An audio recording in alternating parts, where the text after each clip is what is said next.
Welcome to the deep dive. Imagine, if you will, trying to power an entire modern, bustling country using absolutely nothing but renewable energy. No coal, no oil. Right, no natural gas at all. Now, add a major catch to that scenario. This country is tiny, it's incredibly densely populated, and it is overwhelmingly energy hungry. Which, on the surface, just sounds like an impossible puzzle. Exactly.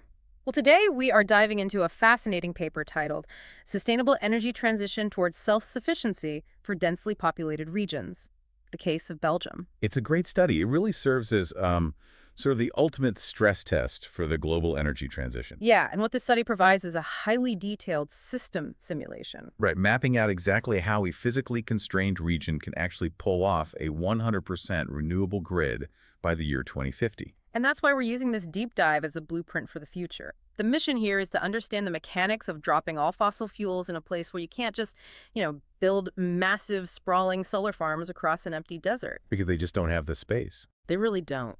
Okay, let's unpack this. Where exactly are we starting from?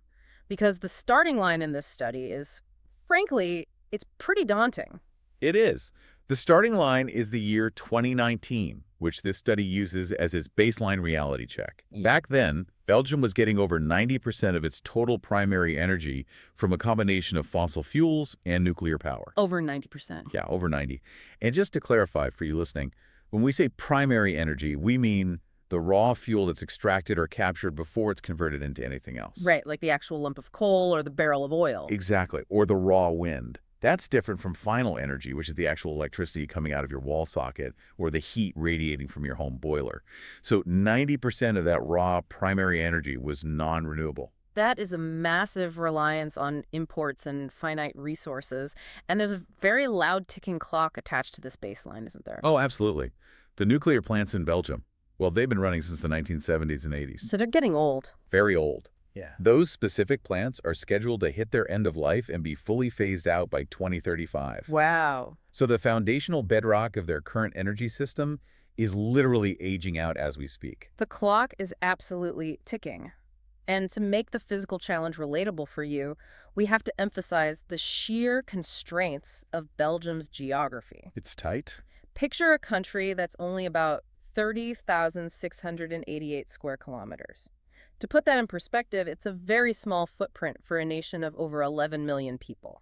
With a highly developed, incredibly energy-intensive industrial sector, I might add. Right. They simply don't have the luxury of endless empty land to cover in wind turbines. Which is exactly why you should care about this study, even if you live thousands of miles away from Belgium. Think of it as a global proof of concept. Precisely. If a dense, high-demand, land-scarce region can engineer a fully functioning 100% renewable grid, then almost any place on Earth can do it. It removes the excuse. It totally does. It proves that the transition isn't just a luxury reserved for countries with vast open territories like Australia or the United States. It's the ultimate gauntlet to run. But as we dig into the data for how they actually reached this 2050 goal, I ran into something that feels, well, completely counterintuitive. The energy demand drop. Yes. If we're electrifying everything from passenger cars to heavy industrial heating, shouldn't overall energy demand just go through the roof? You'd assume it would skyrocket, Yeah. especially with a growing population. Exactly. Yet the data shows that by 2050, the total primary energy demand in Belgium actually decreases by up to 49%. Wild. Half the country's energy demand just vanishes. Yeah. How does that underlying logic even work? It feels like magic, but it's entirely due to the raw efficiency of electrification. We're so socially conditioned to burn things for power. Like shoveling coal into a furnace or pumping gas into a car? Right, but combustion is incredibly inefficient. In a standard internal combustion engine, something like 70% of the energy in the gasoline is completely wasted as heat. It literally just radiates away into the air. Exactly. Electric systems, on the other hand, are vastly more efficient. An electric motor converts over 85% of electrical energy directly into motion. Oh, wow. So when you electrify a whole sector... The actual primary energy required to get the exact same amount of work done plummets. So it's not that they're doing less work, they're just wasting drastically less raw energy to do it. Exactly. How does that play out across the different sectors? Transport has to be a huge chunk of that. It's a massive chunk. The study projects a sweeping behavioral and technological shift in transport. Get this, the number of passenger cars in Belgium is projected to drop from 7.6 million down to just 2.3 million by 2050. Wait, dropping from 7.6 million to 2.3 million cars? Yeah, How do you convince an entire population to just give up millions of personal vehicles? That sounds like a logistical nightmare. it sounds drastic, sure. Why? But the study models this based on the aggressive rise of autonomous car-sharing networks combined with significantly better public transit infrastructure. Okay, so less owning, more sharing. Right. People move away from the model of a car sitting idle in a driveway for 23 hours a day. Which is what most cars do right now. Exactly. When you combine fewer total vehicles with the fact that those remaining vehicles are hyper-efficient electric cars, the overall energy demand for transport plummets. By how much? It drops from 70 terawatt-hours in 2019 all the way down to just 30 terawatt-hours. That's incredible. You're completely reshaping how a society moves. And I imagine industry sees a similar transformation. Absolutely. Industry is notoriously hard to decarbonize because factories require intense heat. Right, smelting, manufacturing, all that. Yeah. Yet the fuel demand there drops from over 90 terawatt-hours in 2019 to just 20.5 terawatt-hours by 2050. Wow. The main driver is the electrification of low-temperature industrial heat. Instead of burning massive amounts of natural gas to boil water or create steam for manufacturing, they use industrial-scale electric heat pumps and direct electrification. Which perfectly transitions into heating homes and commercial buildings. The study outlines essentially ripping out all those individual fossil fuel boilers. The ones burning gas or oil in everyone's basements. Yeah, and replacing them with electric heat pumps. And the brilliant thing about heat pumps is they just move heat from one place to another. Which makes them 3 to 4 times more efficient than a traditional boiler. Right. Plus, they provide summer cooling by running in reverse, which completely eliminates the need to install separate, energy-hungry air conditioning units. They also project a massive expansion of district heating networks. How does that work in this model? Instead of every apartment building having its own heating system, a centralized network distributes hot water through insulated underground pipes across entire neighborhoods. That sounds incredibly efficient. It is. What's fascinating here is that we aren't just looking at a smart power grid, we're looking at a true smart energy system. That's a crucial distinction in this study. Okay, what is the practical difference between a smart grid and a smart energy system? Well, a smart grid generally just manages electricity. Moving electrons around. Right. But a smart energy system features deep cross-sector coupling. The residential heat, the transportation networks, the industrial power, they're no longer operating in separate, isolated silos. They're talking to each other. Yes, they actively balance each other. For example, if there's a huge surge of excess wind power from the North Sea at 3 a.m. Because the wind is howling, but nobody's awake to use the power. Exactly. The system might automatically use that free electricity to heat up the water in the district heating network, effectively using the city's hot water pipes as a giant thermal battery. That's brilliant. Everything works in concert. So with this hyper-efficient, highly electrified system, the study notes that by 2035, the power sector alone hits 100% renewable. Just the power sector, yeah. But after 2035, as they push toward that final 2050 goal for the entire economy, they hit a massive fork in the road. They do. And this divergence is really the core of the study. They explore two very distinct scenarios to cross the finish line. Right. The first path is scenario 1, full self-sufficiency. Think of this as operating in island mode. Okay, island mode. Belgium makes the deliberate choice to produce absolutely all of its electricity, heat, and synthetic fuels domestically, relying on zero imported energy from neighboring countries or global markets. But doing that in a country that's physically small requires some staggering infrastructure. We're massive. To generate all that energy domestically, the study calculates it requires covering 4% of Belgium's entire land area with utility-scale solar PV. 4%. That translates to 153.4 gigawatts of solar capacity. Covering 4% of an entire nation in glass panels is a massive, visually transforming footprint. It is, and frankly, finding that much empty land at a place like Belgium is nearly impossible. That's why the study leans heavily into creative land use.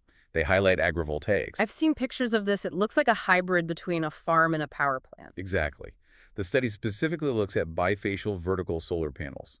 These are double-sided panels standing straight up in rows rather than tilted toward the sky. So they catch the morning sun on one side and the evening sun on the other. Got it. And because they stand vertical, Tractors can easily drive right between them. That's smart. So agricultural production, growing wheat or grazing sheep, continues right alongside major electricity generation. But even with that, domestic land just isn't enough to hit the target. So they have to look to the water. They have to look to the North Sea. And the self-sufficiency scenario models maxing out the Belgian North Sea to its absolute limits. What are we talking here? We're talking 6 gigawatts of traditional offshore wind, 7.8 gigawatts of wave power, and a staggering 65 gigawatts of floating offshore solar PV.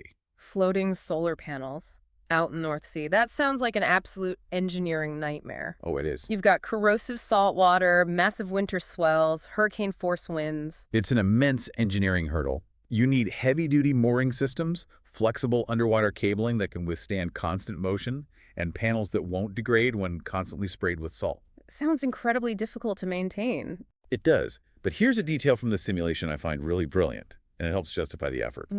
Wave power and solar power in the North Sea are perfectly complementary resources. How so? Ocean waves hit their maximum intensity during the dark, stormy winter months. Which is exactly when solar output is at its absolute lowest. Exactly. Conversely, solar peaks in the calm days of summer when the waves are relatively flat. By pairing them together in the same offshore lease areas, they naturally balance the grid supply across the seasons. Oh, the natural synergy there is beautiful. But clearly, island mode is intense. So what's the alternative path? The alternative is scenario 2, importing e-fuels. Okay. Instead of trying to squeeze every last drop of energy out of their own limited territory, Belgium chooses to import synthetic, renewable electricity-based fuels. What kind of fuels? These are e-methane, e-ammonia, and e-methanol. And they import these via ship or pipeline from places where wind and sun are vastly cheaper and far more abundant, like the Iberian Peninsula or Chile. And the physical benefits of this import scenario are immediately obvious. If Belgium leans on these green e-fuels from abroad, the domestic land required for solar drops from 4% down to just 1% of the country. Exactly, a massive reduction. That's 36.8 gigawatts instead of 153.4 gigawatts. It massively reduces the pressure on domestic land, farming communities, and the marine environment. It completely changes the physical footprint of the transition. Here's where it gets really interesting, because we have to talk about the actual price tag of these two distinct futures. The economics. Right, because obviously engineering floating solar arrays and carpeting the country in vertical panels for self-sufficiency is going to cost a fortune, right? It certainly does. The study breaks this down using a vital metric called the levelized cost of final energy, or LCOAE. Let's pause there for a second. Can you explain LCOAE in layman's terms for anyone who isn't an energy economist? Sure. Think of LCOE as the average minimum price they need to sell the energy for over the entire lifespan of the equipment, just to break even. So it includes everything. Everything. It rolls up the cost of building the solar panels, maintaining the wind turbines, running the grid, and divides it by the total energy produced. It gives us an apples-to-apples price tag. Perfect. So what are the actual numbers? In the import scenario, where they buy cheap e-fuels from abroad, the LCOA fee is 68.7 euros per megawatt hour. Okay, 68.7. If they choose the demanding self-sufficiency scenario, the cost rises to 75.8 euros per megawatt hour. So demanding total unshakable energy independence comes with roughly a 9% premium on the final cost of energy. Exactly, about 9% more expensive. But wait, let's zoom out to the total annual system cost for the whole country. Right, the big picture budget. Yes, the annual capital investments, building the offshore platforms, laying the district heating pipes, manufacturing the heat pumps. That investment will effectively double compared to the baseline year of 2019. It's a huge upfront build-out. But, and this is a massive but, the operational variable costs drop to near zero. Think about it. They're no longer sending billions of euros out of the country every single year to buy liquid natural gas, crude oil, and uranium. Because the fuel is free now. Exactly.